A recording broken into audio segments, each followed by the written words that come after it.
A groundbreaking information-sharing initiative between Gardaí and schools to support children who experience domestic violence is being brought forward by the government. The Irish Independent can reveal that new legislation is being worked on which will allow An Garda Síochána to notify a school if a pupil has witnessed an incident of domestic abuse in their household.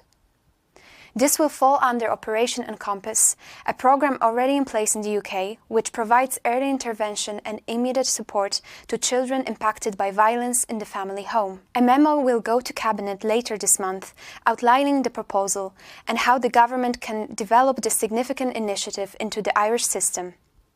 While policy currently provides for Gardaí to notify TUSLA of every domestic abuse case impacting children, Operation Encompass will also give Gardaí a statutory footing to inform the school where the affected child attends.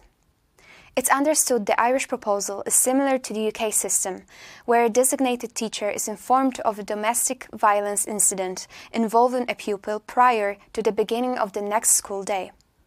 The programme will help inform teachers here about domestic issues impacting a child in order to provide support. For more on this and other stories, read the Irish Independent.